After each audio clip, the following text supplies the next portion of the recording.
Por ejemplo, yo quería hacer esta pregunta porque en lo personal, una de mis líneas de interés en divulgar y en ofrecer, digamos, más herramientas a mis pares, a los entrenadores, es justamente el ejercicio para los jóvenes, en niños y adolescentes. Mm. Y en el otro extremo del continuo de la vida, Diego está, digamos, muy al día con lo que tiene que ver el entrenamiento en personas mayores. De hecho, él, paso el dato ahí, tiene un libro sobre aquello, se lo voy a hacer llegar ahí al doctor Yuri Feito, y él se lo vamos a hacer llegar el libro, a modo Gracias.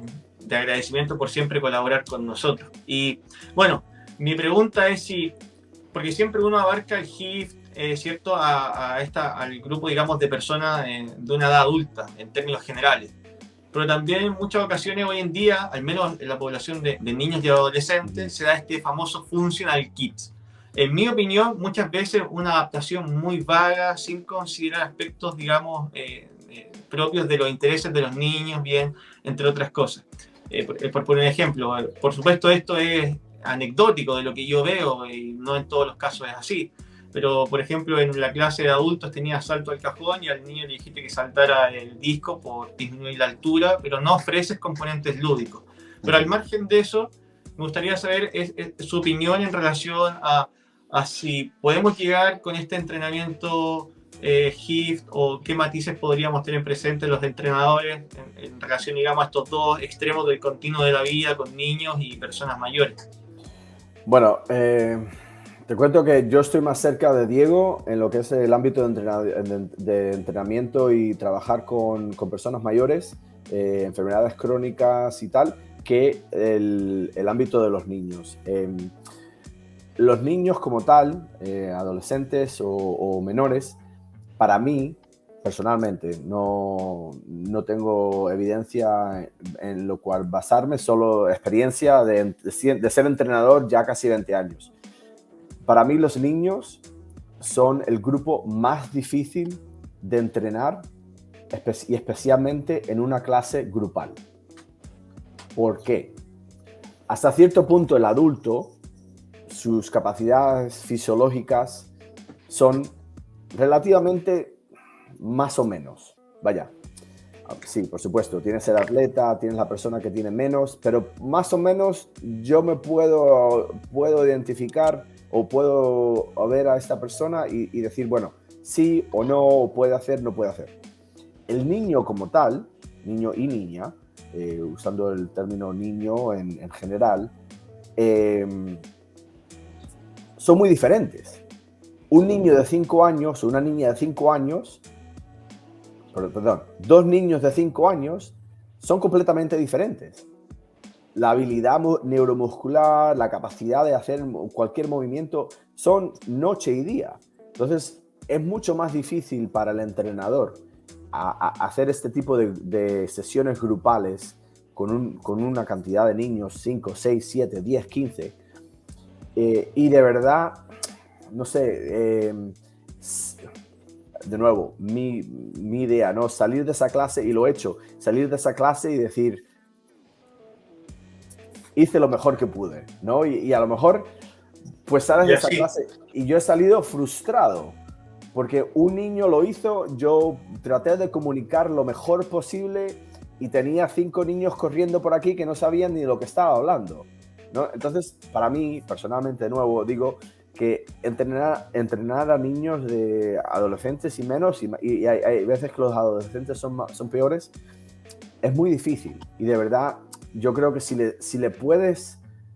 los puedes entretener por esos 20, 30 minutos y que sigan llegando sesión por sesión por sesión y se sientan a gusto, se diviertan, tú como entrenador te diviertes y te sientes bien, yo creo que para mí, de nuevo, para mí has hecho un buen trabajo.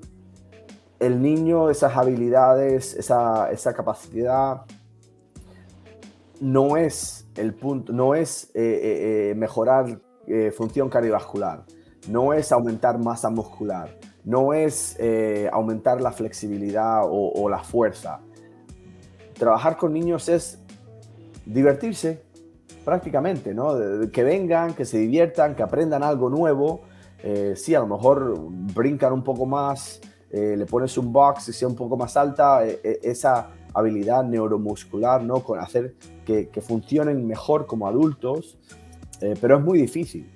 Y entonces, del otro ámbito, ¿no? La persona adulta, yo creo que primero que todo es conocer a esa persona y saber cuáles son sus factores de riesgo, ¿no? ¿Qué tipo de enfermedad tienen? Si alguna, si están tomando algún tipo de medicamento, fármaco o tal, que pueda influir su capacidad, no solo su capacidad de hacer ejercicio, y bueno, ya de ahí pues empezar a hacer ese tipo de cambios, matices según el WAD, según su habilidad. Y volvemos a lo mismo, es hacer esa sesión, esa modificación de ese WAD para esa persona e individualizarlo lo mejor posible, lo mayor posible.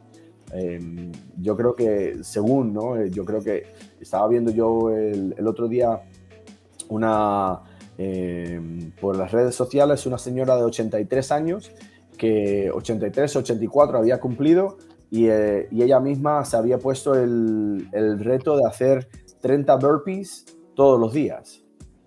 Y era el 30 de noviembre y iba a cumplir sus 30 días y había hecho 900 burpees. ¿Cuántos de nosotros hemos hecho 900 burpees en un mes? Y la señora tenía 83 años, ¿no? Entonces, pues, posibilidades, definitivamente. ¿Se puede hacer? Definitivamente. ¿Lo podemos utilizar de una forma coherente en lo que es el ámbito del HIIT en una clase grupal? Definitivamente. Pero hay que individualizarlo, ¿no? Hay que ver qué capacidad esa persona tiene, cuáles son sus posibilidades y de ahí, bueno, pues llevar a ese WAR, a esa modalidad a lo que ellos pueden hacer. No sé, Diego, y ustedes trabajan con ellos a diario, así que yo no estoy en ese ámbito ya, pero bueno, esa es mi opinión. Yo creo que fue muy claro y nos deja ver un poco más a la actividad física centrada en la persona y no tanto en la actividad física en sí. Que la actividad física mire a la persona y no que la persona tenga que adaptarse a esa actividad física que por alguna razón es algo rígido.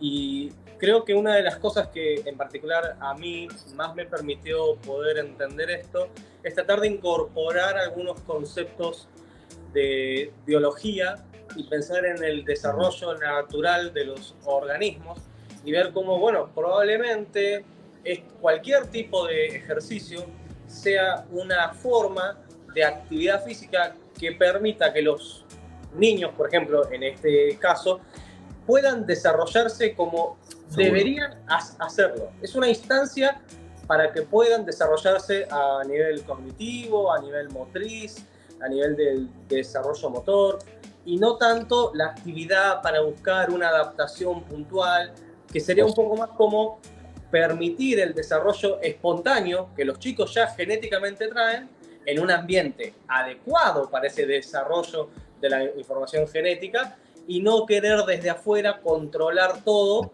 decir, no, yo sé que el nene tiene que aumentar su frecuencia cardíaca. No, o sea, eso no tenés que hacerlo vos porque en el ambiente adecuado eso va a darse de por sí. Exacto.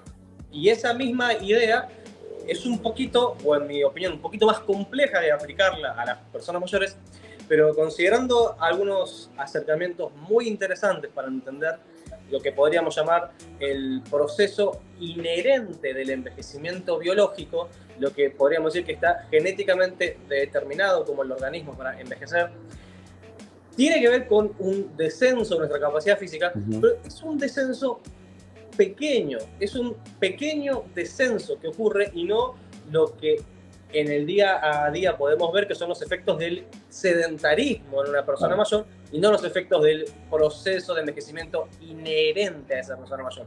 Entonces, cuando corregimos por ese factor, decimos, bueno, pará, en una persona mayor, si incorporo, por ejemplo, este tipo de actividad física, me permite que esa persona curse un envejecimiento en un ambiente adecuado, en el que va a perder capacidad física, pero de manera muy paulatina, progresiva, y no de manera violenta casi, como vemos en la actualidad, culpa más del sedentarismo que del envejecimiento en sí. Así que creo que incorporar estos conceptos nos permite ver cómo lo que importa es que la actividad se centre en la persona que tengo al frente, y si es un niño, que sea una instancia para que desarrolle todas sus capacidades que internamente trae para desarrollar, y si es una persona mayor, para evitar todos los inconvenientes del sedentarismo y que pueda cursar un envejecimiento biológico propio y no un envejecimiento con sedentarismo. Seguro. Y ahí me parece muy importante recalcar que lo que no es normal y no es natural es el sedentarismo, ¿no? Por una parte biológica, el estar sentado mirando un tablet o televisión y tal, eso no es normal para un niño, ¿no? De lo que es el crecimiento del niño. Así que lo pones en una clase grupal y que hagan lo que le dé la gana, que vengan y que se muevan, que es lo más importante, yo creo,